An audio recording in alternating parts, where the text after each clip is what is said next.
కదం తొక్కిన ఆర్థికం. ఇది చాలా ఇంపార్టెంట్ న్యూస్. ఇది భారతదేశంలో ప్రతి ఒక్కరు చూసి తెలుసుకొని దాన్ని చదవాల్సినటువంటి అవసరం ఉన్నటువంటి వార్త ఇది. ఎంతసేపు భారతదేశంలో ఇలాంటి డెవలప్మెంట్ అయితే లేదు, భారతదేశం ఇన్కమ్ పడిపోతుంది, అదోటి ఇదోటి అని ఏడ్చి దిక్కుమాలిన దౌర్భాగ్యులందరికీ ఈ వార్త ఇది. కదం తొక్కిన ఆర్థికం. 2023-24లో జీడిపి వృద్ధి రేటు 8.2%. ప్రపంచంలో శరవేగంగా వృద్ధి చెందుతున్న దేశంగా భారత్ అంటూ చూస్తా ఉన్నాం. 11 పేజీ. 2023-24లో వృద్ధి రేటు తీరిది. ఏప్రిల్ జూన్ Q1లో 8.2%, జూలై టు సెప్టెంబర్ Q2లో 8.1%, అక్టోబర్ నుంచి డిసెంబర్ మధ్య Q3లో 8.6%, జనవరి నుంచి మార్చి Q4లో 7.8%. ఇక్కడ ఎందుకు తగ్గింది అనేటువంటి ప్రశ్న కూడా రావచ్చు. దీనికి మనకు జరుగుతున్నటువంటి ఎన్నికలే చాలా పెద్ద కారణం. అంటే దానివల్ల చాలా వ్యవస్థలు స్తంభించిపోతాయి ఎలక్షన్ల వల్ల. ఇగో తయారీ రంగం అందించిన ఊతంతో 2023-24 ఆర్థిక సంవత్సరంలో భారత్ అంచనాలకు మించి 8.2% వృద్ధి రేటు నమోదు చేసింది. దీంతో ప్రపంచంలో వేగవంతమైన వృద్ధిని నమోదు చేస్తున్న ప్రధాన ఆర్థిక వ్యవస్థగా భారత్ తన స్థానాన్ని సుస్థిరం చేసుకుంది. అంతేకాదు ఈ వృద్ధితో భారత ఆర్థిక వ్యవస్థ $3.5 లక్షల కోట్ల స్థాయికి చేరడమే కాకుండా వచ్చే ఆర్థిక సంవత్సరాల కాలంలో $5 లక్షల కోట్ల లక్ష్యాన్ని చేరడానికి రంగం సిద్ధం చేసుకుంది.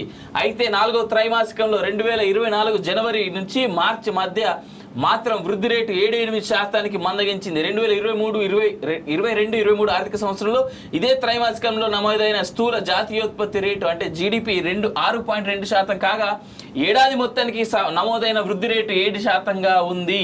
పోటీ ఆర్థిక వ్యవస్థ చైనా 2024 తొలి 3 నెలల కాలంలో నమోదు చేసిన వృద్ధి రేటు 5.3% కన్నా భారత్ నమోదు చేసిన వృద్ధి చాలా ఎక్కువగా ఉంది. ఈ ఏడాది మార్చి 31వ తేదీతో ముగిసిన 2023-24 ఆర్థిక సంవత్సరానికి వృద్ధి రేటు గణాంకాలను జాతీయ గణాంకాల కార్యాలయం NSO శుక్రవారం సాయంత్రం విడుదల చేసింది. ఈ ఏడాది ఏప్రిల్ 1వ తేదీ నుంచి ప్రారంభమైన 24-25 ఆర్థిక సంవత్సరంలో దేశం 7% వృద్ధిని సాధిస్తుందని రిజర్వ్ బ్యాంక్ ఆఫ్ ఇండియా అంచనా. జీడిపి పరిమాణం 174 లక్షల కోట్లు. NSO గణాంకాల ప్రకారం స్థిర ధరల ప్రాతిపదికన 2023-24 ఆర్థిక సంవత్సరంలో భారత జీడిపి పరిమాణం 173.82 లక్షల కోట్లుగా ఉంది. 22-23 ఆర్థిక సంవత్సరానికి తొలి సవరించిన అంచనాల ప్రకారం జీడిపి పరిమాణం 160.71 లక్షల కోట్లు లేదా 7.7%. దీని ప్రకారం చూసినట్లయితే గత ఏడాది జీడిపి వృద్ధి రేటు 8.2% అని NSO తెలిపింది. కాగా ప్రస్తుత ధరల ప్రతిపాదికన చూసినట్లయితే 2023-24 ఆర్థిక సంవత్సరంలో 9.6% వృద్ధి నమోదైంది.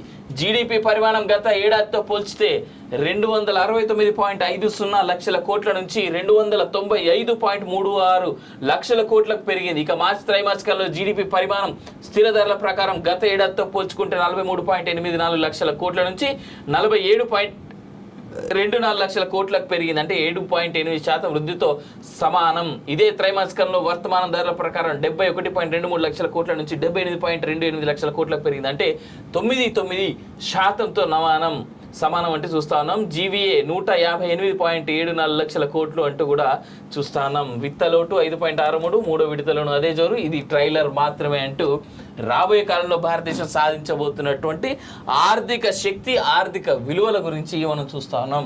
ఇది ఎంత గొప్పదైనటువంటి వార్త అంటే మన దౌర్భాగ్యం ఏంటంటే భారతదేశం ముందుకు పోతుంది, జీడిపి కానీ భారతదేశ ఇన్కమ్ కానీ రెవెన్యూస్ కానీ పెరుగుతున్నాయి, భారతదేశం స్థాయి పెరుగుతుంది అని చెప్పుకునేటువంటి వార్తలు చాలా చిన్నగా వాడు స్కామ్ చేసిండు, వీడు స్కామ్ చేసిండు, వాడిని తిట్టిండు, వీని తిట్టిండు అనేటువంటి వార్తలు చాలా పెద్దగా చూసేటువంటి స్థాయిలో మన భారతదేశం కనిపిస్తూ ఉందంటే మనం ఎంత దిగజారిపోయాం.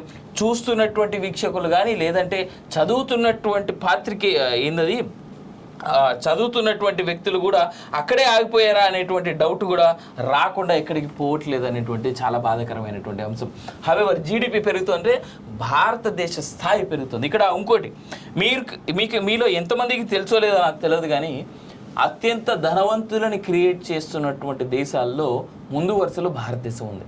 చైనా కాదు, అమెరికా కాదు, యూకే కాదు, ఇంకోటి కాదు ఏదైనా కావచ్చు. 190 దేశాల పైచిలకు ఉన్నటువంటి ఈ భూమి మీద భారతదేశం చాలా అగ్రెసివ్గా ముందుకు వెళ్తుంది. ఇక్కడ వెనకాల కూర్చొని వెనక్కి నీకు సాతగాక నువ్వు వెనక్కి లాగేటువంటి ప్రయత్నాలు చేయొద్దు. భారతదేశ ఆర్థిక వ్యవస్థని, భారతదేశ డెవలప్మెంట్ని రండి అందరూ కలిసి ఏదో ఒకటి సాధిస్తూ ముందుకు వెళ్ళేందుకు ప్రయత్నాలు చేస్తా ముందుకు వెళ్ళండి. This country has started doing a lot of good things. ప్రపంచవ్యాప్తంగా కొత్త వ్యక్తులకి లేదా కొత్తగా సంస్థలు పెట్టుకునేటువంటి వారికి ఆర్థిక ప్రోత్సాహకాలను అందిస్తుంది ఈ దేశం. ప్రతి రాష్ట్రం వాళ్ళ స్పెషల్ స్కీమ్స్ ఉన్నాయి, అట్లీస్ట్ సెంట్రల్ స్కీమ్స్ కూడా చాలా ఉన్నాయి. యూటిలైజ్ చేసుకోండి. ఆలోచన ఉండి ఇళ్లలోనే ఆగిపోకండి. ప్రభుత్వాలు సహాయాలు చేస్తున్నాయి ఇన్వెన్షన్స్కి, బ్యాంకుల ద్వారానో లేదంటే ప్రైవేట్ సంస్థల ద్వారానో. చాలా there are lot of angel investors ఇవాళ భారతదేశంలో. మన దేశంలో ఉండి మన కొత్త సంస్థల మీద ఇన్వెస్ట్ చేస్తున్న వాళ్ళు, లేదా మన దగ్గర ఉన్నటువంటి కాన్సెప్ట్స్ నచ్చితే వేరే దేశాల నుంచి ఏంజల్ ఇన్వెస్టర్స్గా భారతదేశానికి ఫండింగ్ పెడుతున్నటువంటి వాళ్ళు చాలామంది ఉన్నారు. We see it. ఓయో ఎక్కడ స్టార్ట్ అయిందండి ఇది? ఓయో ఎవరిది సంస్థ? భారతదేశానికి సంబంధించింది. జొమాటో. ఇదే కాదు, రానున్నటువంటి రోజుల్లో జూమ్ అనేటువంటి మనకి ఏదైతే వీడియో కాలింగ్ యాప్ ఉందో దానికి ఏమంటారు ఆపోజిషన్గా, దానికి కాంపిటీషన్గా భారత్లోనే తయారైనటువంటి ఒక టెక్నాలజీ రాబోతోంది. ప్రస్తుతం టెస్టింగ్ ఫేస్లో ఉంది అది. చాలా వరకు హైకోర్ట్స్లో ఇప్పుడు రానున్నటువంటి రోజుల్లో కోర్టులతో చర్చలు జరుగుతూ ఉన్నాయి. గవర్నమెంట్తో అఫీషియల్ చర్చలు జరుగుతూ ఉన్నాయి. మేబీ మూడోసారి 3.0 మోడీ వస్తే అది అఫీషియల్గా లాంచ్ చేసే ఛాన్స్ ఉంది. దాని పేరు Bharat VC. The government has yet to announce this. But నాకు తెలిసిన కొంతమంది టీం మెంబర్స్ దాంట్లో వర్క్ చేస్తున్నారు. నా దగ్గర ఇంతకుముందు వర్క్ చేసిన వాళ్ళు, నాతో పాటు కలిసి వర్క్ చేసిన వాళ్ళు. భారత్ వీసీ దాని పేరు. India is evolving man. ఇంకా అలా కూర్చొని ఆడనే ఆలోచించకండి మీరు. మూడో విడతలోనే అదే జోరు.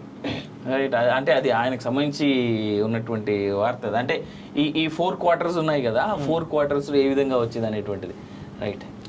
దిశ పేరుతో మరోసారి ఫేక్ క్లిప్పింగ్. చంద్రబాబుతో రేవంత్ రెడ్డి అర్ధరాత్రి భేటీ అని చెప్పేసి ఒకటి న్యూస్ వచ్చింది. అది ఫేక్ అని చెప్పేసి అంటారు. పత్రికా యాజమాన్యం హెచ్చరిక అంటూ చూస్తా ఉన్నాం. అరెస్ట్ చేయరు సార్. ఈ దిశ వాళ్ళని రిక్వెస్ట్ చేసేది ఏంటంటే, మీ పేపర్లు పెట్టుకొని మిమ్మల్ని పెట్టుకొని ఇట్లా ఫాల్తు వార్తలు రాష్ట్రంలో తీసుకొని ఉరేపిచ్చేటువంటి శిక్షలు ఏదైనా ఉంటే ఏపీరు ఫస్ట్గా పని చేయరు. నేడే ఎగ్జిట్ పోల్స్. తుద్దశ పోలింగ్ ముగిసిన వెంటనే 4న ఉదయం కౌంటింగ్ ప్రారంభం. సినిమా థియేటర్లో ఎలక్షన్ షో 6 గంటల పాటు లైవ్లో ఎన్నికల ఫలితాలు. ముంబై, థానే, నాగ్పూర్లోని పలు సినిమా హాళ్లలో పేటీఎం వంటి వేదికల్లో టికెట్స్ బుకింగ్. కన్యాకుమారిలో ధ్యానం చేస్తున్న నరేంద్ర మోదీ చూస్తా ఉన్నాం. ఇది బాగుంది ఆప్షన్. సినిమా హాళ్ళు క్లోజ్ అవుతున్నాయి అని బాధపడకుండా సినిమా హాళ్లలో దీనికి సంబంధించినటువంటి లైవ్ ఇచ్చేసి అందరితో సినిమా హాల్లోకి రప్పించి అవి చూపించుకునేటువంటి విధంగా మామూలు కాదు, చాలా ఉంటుంది. ఆడ ఉండేటువంటి రెస్టారెంట్ లాగా వాళ్ళు సమోసాలు చాయ్లు అమ్ముకుంటే వాళ్ళకి పండగే, ఆ సినిమా హాల్లోకి పండగ. ఇదే ప్లానింగ్ మనల దగ్గర కూడా చేస్తుంటే అయిపోతుంది కదా. సింగిల్ స్క్రీన్ థియేటర్లు అన్ని క్లోజ్ చేస్తున్నాను. మొన్న రీసెంట్గా వచ్చిన వార్త చదివిన నేను.